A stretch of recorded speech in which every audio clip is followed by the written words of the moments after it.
Melanjutkan part kemarin, kini kita akan membawakan alur cerita Batu Gaib part 11 yang fullnya ada di channel .design. Yang like dan subscribe channel ini saya doakan masuk surga bersama kedua orang tuanya dan saudara-saudaranya.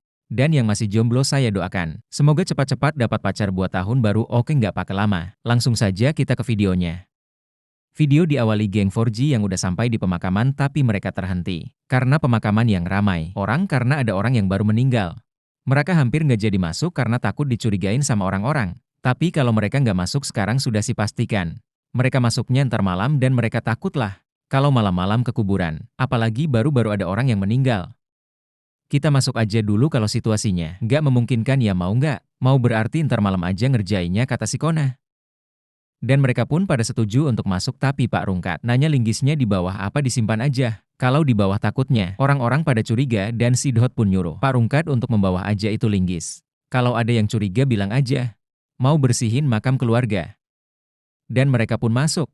Di tengah perjalanan mereka perpapasan dengan pembawa jenazah yang udah mau pulang, dan si Robi bertanya sama Pak Rungkat siapa sih yang meninggal Pak Rungkat, kata si Robi.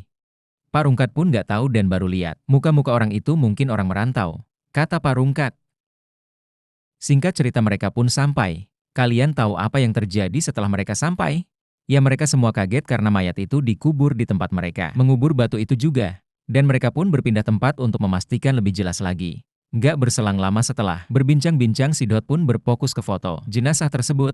Ya, lagi-lagi mereka dibuat terkejut karena yang meninggal adalah yang nolongin nyetup motor si Dot sampai rumah dan orang yang ketabrak truk waktu itu. Dan si Robi menyuruh mereka buat balik dulu untuk membicarakannya di rumah. Singkatnya mereka semua udah sampai di rumahnya Pak Rungkat. Dan si Dot baru sadar kalau yang nyetup motornya semalam bukan manusia, melainkan hantu yang ketabrak truk waktu itu.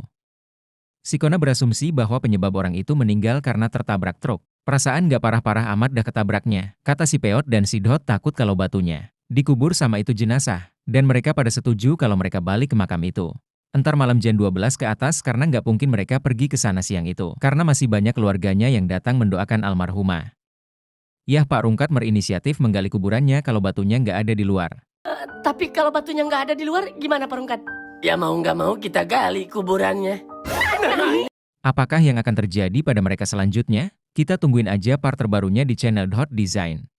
Saya Sals Design pamit undur diri. Selamat beraktivitas dan jangan lupa mendoakan saudara kita yang ada di Palestina.